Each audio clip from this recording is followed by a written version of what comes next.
Bonjour à tous et bienvenue dans ce nouveau tutoriel Cinema 4D que je recommence puisque j'avais fait quelques oublis avant de le poster. Donc nous allons voir les particules, donc Thinking Particle, mais bon, ça il y a plein de tutos qui expliquent comment travailler avec ça. Moi ce que je vais vous faire voir, c'est tout simplement que on le voit pas beaucoup, c'est qu'on peut faire suivre différentes splines aux particules. La vidéo que j'avais postée, ce qui donne à peu près ça. Bon, là, les formes sont aléatoires. Voilà, on a un masque, on a un cercle. Le but de ce tuto, c'est de vous faire voir comment passer d'une spline à l'autre et pouvoir ainsi faire après des animations, etc. Voilà. Donc on va aller assez vite au départ. Donc on va pousser, la barre de temps, on va mettre ça à 350, histoire d'y voir quelque chose. Voilà. Donc en premier lieu, donc on va faire un sol, tout bête, là, comme ceci. Un sol, je vais recliquer ici, je vais faire un arrière-plan. On va mettre une texture là-dessus. Alors,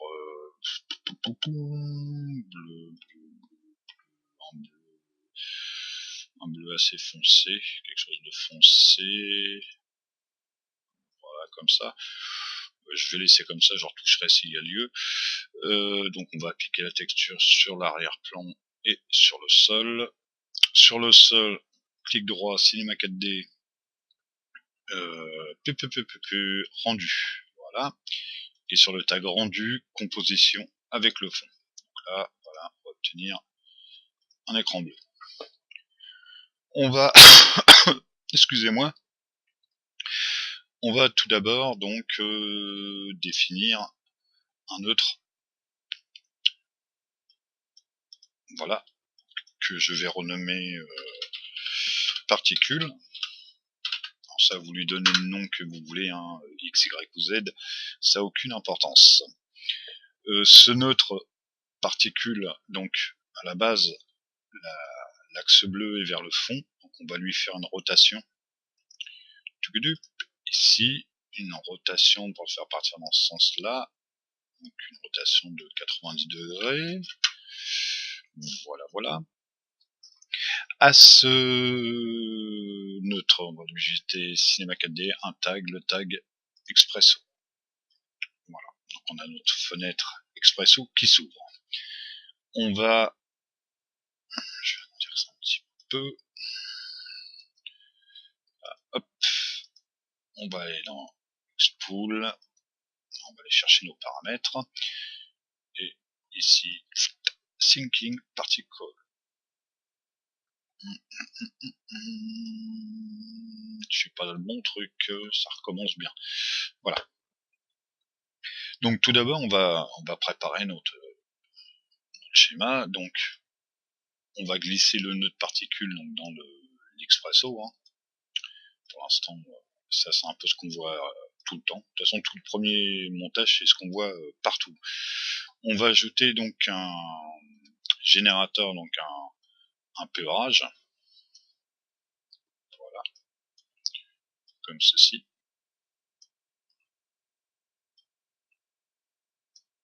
Ok. Et nous allons lui ajouter également, alors dans standard, le P-group.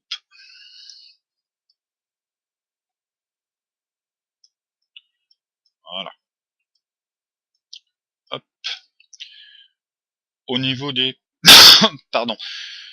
au niveau des particules, on va enregistrer une matrice globale et on va lui ajouter également une coordonnée position globale. Donc la matrice globale elle va se relier donc à l'alignement émetteur. On va intervertir ça. Hop là. Et la position globale, donc à la position de l'émetteur. Pour le P-group, donc le P-group, on va rajouter donc un groupe de particules. Donc pour ça, on va aller dans Simuler, Thinking Particle, Paramètres, Thinking Particle. Il a gardé ça, je vais le supprimer. Voilà. Donc là ici on va faire un clic droit, on va faire ajouter. On va renommer ce groupe. Tiens, je le mets en vert pour changer. On va mettre une couleur verte. Voilà, comme ça. Et ce vert, on va le faire glisser dans position globale. Ça, on va le réduire. On va s'en servir tout à l'heure. Et ici, donc le vert, on va venir le relier ici. Et on va ajouter naissance de particules. Voilà. Ça, c'est le schéma classique de l'Expresso. Hein. Voilà, que je fasse ça bien. Et ce qui va nous faire, voilà, pour l'instant, alors, je vais le monter un petit peu. Alors, toc, toc, voilà. Là, on a nos émissions de particules qui, pour l'instant, bien sûr, n'apparaissent pas à l'écran. Ça, tout le monde sait pourquoi. Je suis désolé, mais je suis en train de m'enrhumer et c'est pas top. Donc ensuite, afin de voir ces particules, on va ajouter dans simulation Thinking Particle, donc une géométrie de particules. Cette géométrie de particules, on va lui ajouter un tag. On fait un clic droit.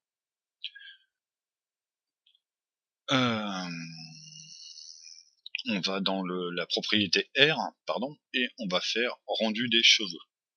Voilà. Ensuite, on va créer ici, créer matière, et on va rajouter cheveux. Voilà. Donc les cheveux, on va les faire glisser également sur la géométrie de particules. Pardon. Donc ces cheveux, on va déjà leur mettre une couleur. Hein. Alors vous n'êtes pas obligé de faire un dégradé, vous faites exactement, franchement, ce que vous voulez. De toute façon, on va y retoucher après. On va mettre, mettons, les verts. Et à la fin, je vais mettre un rose comme ça. Voilà. Ça, la texture cheveux, on va y retoucher après. Donc là, si on fait un play, on va obtenir pour l'instant quelque chose comme ceci. Voilà, juste des petits points. Hein. Ce qui est normal. Voilà. Donc une fois qu'on a fait ça, pardon, décidément, on va ajouter une simple lumière qu'on va faire glisser dans le neutre particule. L'intensité de cette lumière, on va la mettre à 150%. En ombre, on va mettre en masque d'ombre diffuse. Et en lumière visible, on va mettre visible. Voilà. On va la réduire, la monter, pardon. Ah, lumière, merci. On va la mettre au niveau de l'émetteur, comme ceci. On va la réduire comme ça. Voilà, à peu près. Pardon, oh, ça va être pénible. Donc, une fois qu'on a fait la lumière, pardon, on va aller dans ombre. Alors, on va mettre le 100%. Et dans masque d'ombre, au lieu de 250, on va passer à 750.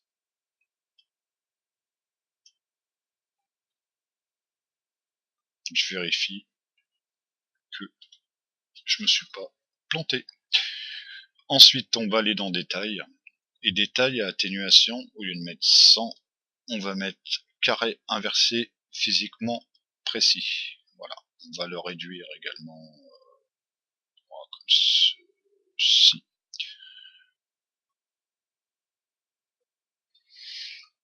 Voilà. Alors, donc pour l'instant, ça va nous faire une boule lumineuse. Voilà. Alors la lumière, c'est pareil, on peut lui donner en généralité, on va lui mettre une couleur, bon, tiens, allez hop, une couleur violette. Voilà, après vous donnez la couleur que vous voulez, il n'y a pas de souci pour ça. On va retourner dans, pardon, dans l'Expresso. Et on va régler un peu le P orage. On clique sur le P orage. Alors, en quantité maximum, on va mettre quelque chose d'assez fort, on va mettre 21 000. Voilà, durée de vie, là pour l'animation, j'ai mis 500. Donc ça va au-delà de, comment dirais-je, de la barre de temps, mais ça c'est pas grave. La vitesse, on va essayer avec 250, voir un petit peu ce que ça donne. L'angle, on va mettre ça à 40. Voilà, on va voir aussi, là les dimensions, etc., c'est à vous de voir. Et la taille X et Y, on va mettre ça en 15. En 15. Voilà, tac, tac, tac, tac, tac, tac, tac. Ensuite, donc, hop là, on va régler, voilà. Sur la géométrie, donc on vient sur le tag rendu des cheveux, et là on obtient, donc quand on fait un point, voilà, comme ça, on obtient des petits points. On va mettre un éclairage de surface. On va agrandir, on va placer. Après les lumières c'est pareil, au niveau de la scène, je vous laisse. Là je mets juste une lumière histoire qu'on voit quand même ce qui se passe. Mais après vous faites vos réglages avec vos lumières selon ce que vous voulez obtenir entre guillemets sur votre scène. On va faire un truc comme ça, je pense. On va revenir près dans le bon axe. Si là je fais un rendu. Voilà. Donc là, dans rendu des cheveux, au lieu de mettre position, on va mettre vélocité. Ce qui va nous donner justement, donc là on va se retrouver avec des barres énormes de cheveux. Voilà, c'est pas ce qu'on veut, hein, mais bon. Voilà. Je vais fermer ça. Et justement, donc on va régler ses cheveux. Donc la couleur, on touche pas, la après vous faites ce que vous voulez, hein, spécularité, d'épaisseur. Je vais jouer avec la longueur. Donc la longueur, on va mettre quelque chose de petit, hein, 15%, et je vais mettre une variation de 5%. Après, au niveau de ces réglages-là, c'est pareil. Vous faites ce que vous voulez. L'échelle, alors l'échelle, on va diminuer de moitié, on va mettre 50%, et bon, je vais laisser comme ça. Voilà. Et donc là, pour l'instant, on a le basique, hein, c'est-à-dire voilà, l'émission de particules avec tout simplement des petits points. Je vais essayer de régler ma lumière de surface parce que je vais essayer de régler ça un petit peu mieux. Je suis parti, je sais pas ce que j'ai fait, je suis parti aux cacahuètes, et donc c'est pas top. Voilà, on va avancer un petit peu. Hein. Donc ça, bon, réglage de scène, hein, c'est... Hop là. J'ai dû préparer ça un petit peu mieux quand même avant. Faire une pré-scène. Voilà. Voilà. Donc on obtient des particules. Voilà. Donc ensuite on va pardon, créer nos splines. Alors, plusieurs solutions. Soit vous prenez une spline, mettons linéaire, on va se mettre en vue avant. Alors, hop, on va se mettre comme ça, et on va faire une forme un peu aléatoire, hein. Là c'est juste pour le tuto. Voilà, quelque chose comme ça. Allez, voilà, on va dire que c'est bon. Qu'est-ce que j'ai fait? Ah, je me suis mis en vue de haut. Désolé. Décidément, ce tuto, il me pose des soucis. Donc on se met en vue avant et non de haut, parce que si vous mettez au-dessus, c'est un petit peu plus compliqué pour faire votre tracé. Après, il faut tout redéplacer, ce qui est pas... Je fais vraiment une forme complètement aléatoire. Hein. C'est juste pour le tuto. Voilà. Hop. Voilà, ça va beaucoup mieux comme ça. Donc on a notre première spline, qu'on peut... celle-ci, je vais la supprimer, elle sert à rien. Qu'on peut mettre en bézier, ce qui permet B-spline, pardon, pour Bézier, ce qui permet des formes un peu plus arrondies. Hein, mais ça après, voilà. Hop, alors, j'en suis où? On va peut-être la remonter. Zut, on repasse comme ceci, et je vais peut-être la remonter un petit peu. Voilà. Ensuite, on va créer, je sais pas, moi, on va prendre, tiens, un côté qu'on va mettre ici, par exemple. Hein.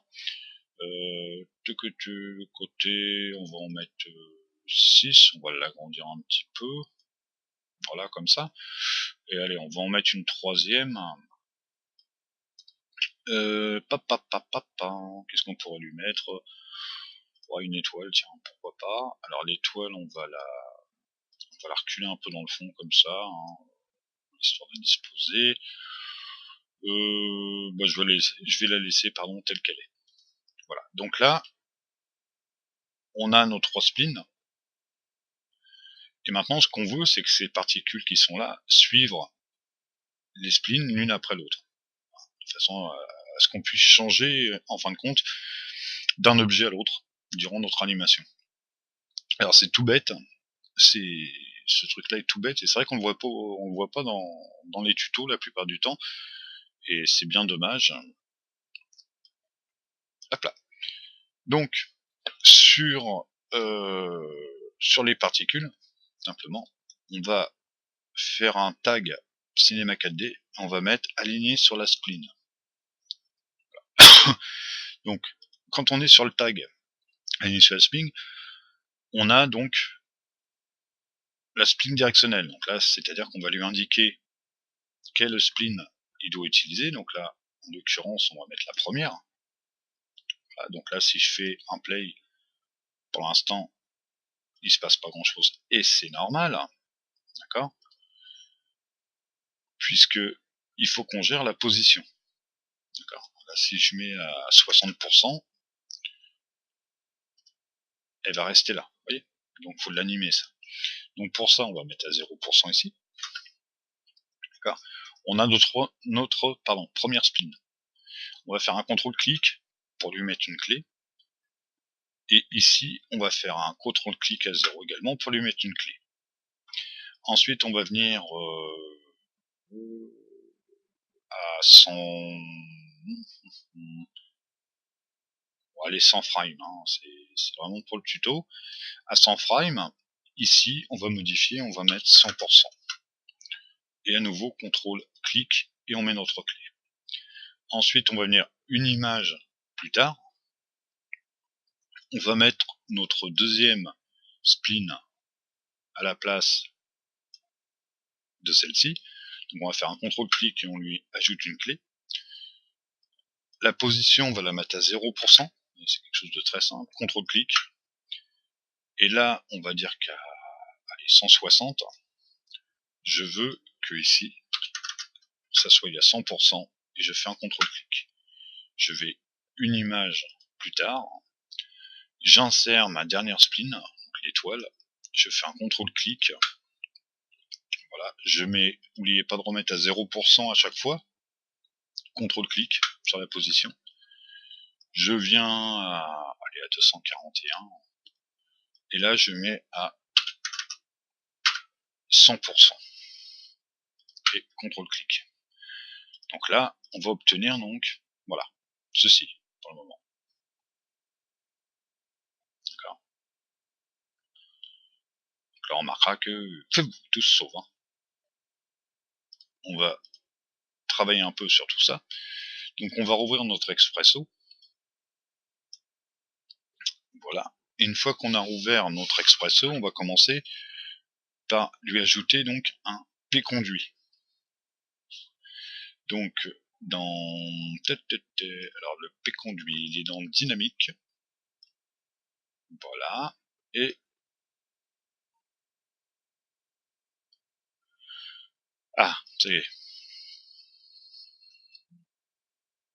Non, il est dans Initiator, TP Initiator, pardon, P-conduit, ça y est. Donc le P-conduit, hop, pardon. mettre en place. À la place de global, donc on va retourner dans simuler, thinking particle, paramètres, thinking particle. Je vais agrandir un petit peu ma fenêtre. Hop là, merci. Et on va faire glisser donc la couleur verte. Parce que si je peux fermer, j'en ai plus besoin.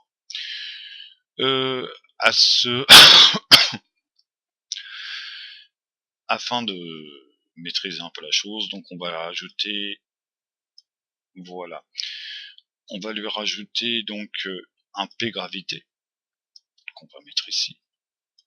Donc ce P gravité, on va rajouter à nouveau un neutre, voilà, on va mettre ici, on va mettre un petit peu plus dans le fond, voilà. Le neutre, on va le renommer donc gravité. On va rouvrir notre expresso, voilà, comme ceci, et on va glisser donc la gravité à la place de none, et on va relier vers à gravité. On va relier, donc là, si,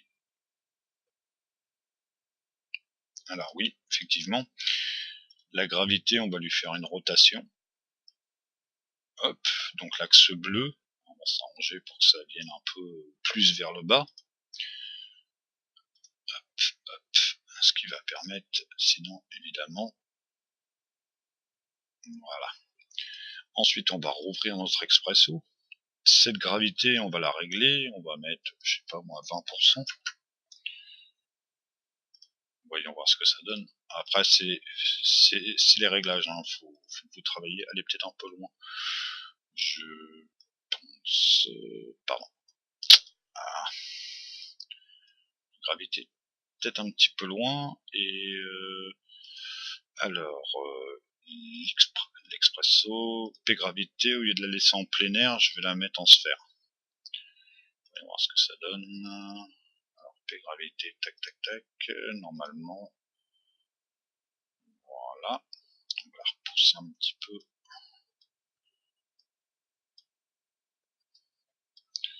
On va la monter un peu.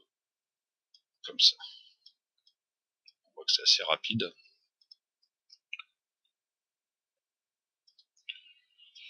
Peut-être mettre, on va essayer à 50%, voir un petit peu ce que ça donne.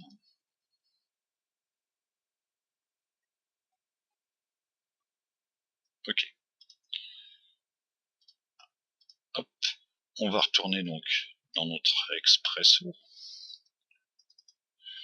Et en plus, donc sur le P conduit, on va ajouter donc, toujours dans TP dynamique, on va ajouter un P friction, histoire de ralentir un peu les particules. Donc le préfixion, ce qui permet de, en fin de compte, la friction, ça permet de stopper un peu les particules. Si je suis à 1, ça fait ça. Si je monte à 2, les particules se trouvent un peu plus freinées, vous voyez, et ainsi de suite. Donc après, là, c'est en fonction de l'animation que vous faites. Là, je vais mettre 2.5.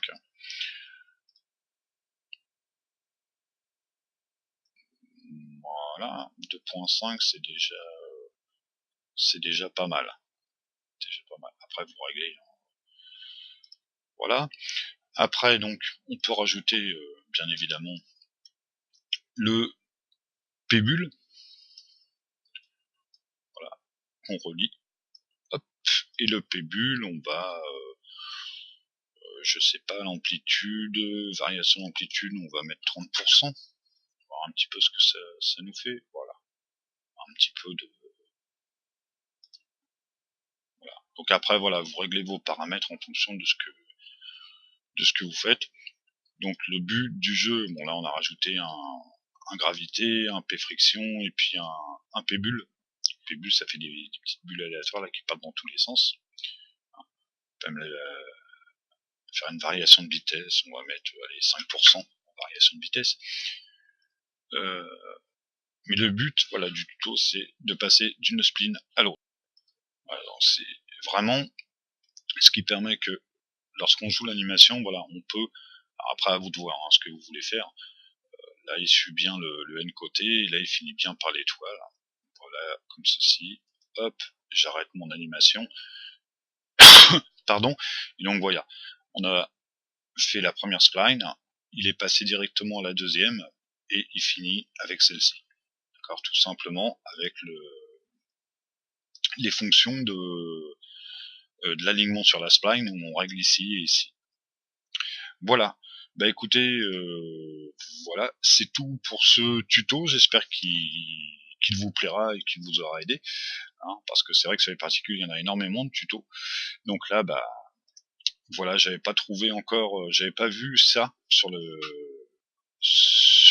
différents objets où on peut passer d'une animation à l'autre comme ça sur les splines. Voilà, donc c'est tout pour ce tuto.